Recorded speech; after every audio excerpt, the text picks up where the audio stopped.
आज पढ़ेंगे आय व्यय पर पार्ट 7 आज पढ़ेंगे आय व्यय पर समानुपात। एक व्यक्ति अपनी मासिक आय का कुछ भाग खर्च करता है, उसके व्यय और बचत का अनुपात क्रम से 61:6 है। यदि उसकी मासिक आय 8,710 रुपये हो तो उसकी मासिक बचत की राशि कितनी है? तो यहाँ पे इनका कितना दिया गया है 61 और 6, यानी कि व्यय और बचत दिया गया है। व्यय और बचत दिया गया है। व्यय और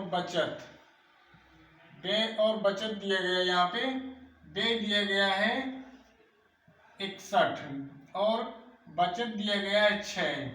दोनों को जोड़ लेंगे कितना हो जाएगा 6 67। इसको भाग करेंगे तो कितना है टोटल? यहाँ पे ये दिया गया, यहाँ पे टोटल दिया गया है 8,710।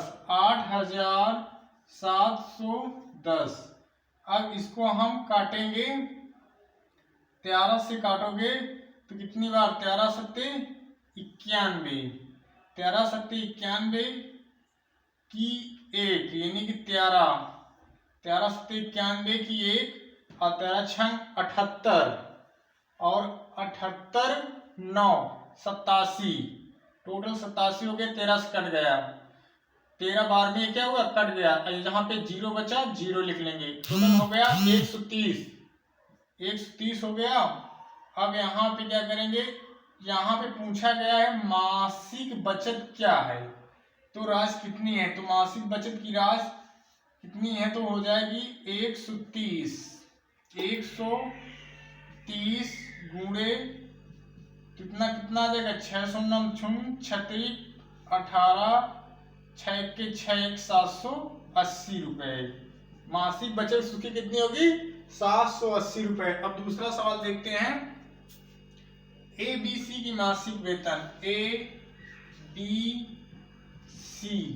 का मासिक वेतन यहाँ पे दिया गया है, का अनुपात दिया गया है 2:3:5 के अनुपात में, 5 के अनुपात में है। यदि C का मासिक वेतन A के मासिक वेतन से 1200 अधिक है, तो यहाँ पे कितना अधिक है? 1200। जबकि यहाँ पे कितना अधिक है? यहाँ पे कितना अधिक है? यहाँ पे 3 अधिक है। यहाँ पे देखेंगे 2 और 5 से कितना अधिक है? 3 अधिक है। तो यहाँ पे 3 बराबर कितना हो जाएगा? यहाँ पे 1200 अधिक है, तो 1200। तो 3 चौको 12, 1 यूनिट का मान हो जाए कितना? 400 हो जाएगा। अब यहाँ पे कहा गया है कि B का वार्षिक वेतन हमें ज्ञात करना है। B का वार्षिक वेतन, अब यहाँ पे क्या है? 3 है। तो B का जब वार्षिक वेतन हम ज्ञात करेंगे B का, तो कितना रखेंगे? यहाँ पे 3। वार्षिक मतलब 12 माह का, 12 महीने का। तो यहाँ पे 3 चौक 12, यहाँ पे 3 चौक 12, 12 12 144,100। यही क्या होगा? 144,100 रुपए क्या हुआ? बी का वार्षिक वेतन। अब देखते हैं अगला सवाल। यह है राहुल और अपनी आय का कुछ भाग खर्च करता है तथा शेष भाग बचाता है। उसके व्यय तथा बचत का अनुपात 6:1 है। यदि राहुल की आय 42,000 है तो उसका व्यय रुपए में क्या होगा? तो यहाँ पे देखेंगे कितना है उसके व्यय और बचत का। व्यय और बचत कितने में? 6:1 है, बल्कि इनका टोटल हो जाएगा 7। अब यहाँ पे टोटल कितना दिया गया है? जबकि 42,000, यहाँ पे हो जाएगा 42,000, यहाँ पे टोटल हो जाएगा 42,000। अब इससे काट दोगे तो कितना आ जाएगा? 7 6 42, यानी कि 6,000। अब पूछा गया है उसका व्यय कितना है रुपए में, तो इसका व्यय कितना हो जाएगा? 6,000 के यहाँ पे गुणा कर दो तो 6 6 36, यहाँ पे आ जाएगा 36,000 उसका व्यय आ जाएगा। अब यहाँ पे बी का वर्तमान वेतन ए के वर्तमान वेतन का 80% है, यदि ए के वेतन में 10% और बी के वेतन में 20% की वृद्धि हो जाती है तो ए और बी के बढ़े हुए वेतन का अनुपात क्या है। तो यहाँ पे देखेंगे ए और बी दो साथी हैं, दोनों का क्या है वर्तमान वेतन 80% है। यदि ए के वेतन में यानी कि बी का वर्तमान वेतन ए के वर्तमान वेतन का 80% है, ए के वर्तमान वेतन कितना है 80%, यानी कि ये अगर 100 है तो ये कितना है 80%।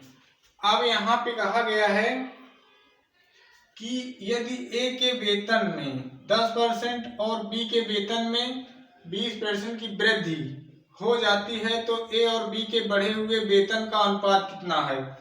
तो बढ़े हुए वेतन का अनुपात कितना पूछा गया है। यहाँ पे कितना हो जाएगा, यहाँ पे 110 हो जाएगा इधर, यानी कि 10% बढ़ोतरी हुई ए के वेतन में, बी के वेतन में 20% की, यहाँ पे हो जाएगा 120%। यहाँ पे 120% की वृद्धि हो गई। अब यहाँ पे क्या होगा, इनको क्या करेंगे काट देंगे, यहाँ पे 0 से 0 उड़ा दिया और यहाँ पे 0 से 0 उड़ गया। अब 2 पंचे 10 यानी कि 2 चुक्को 8।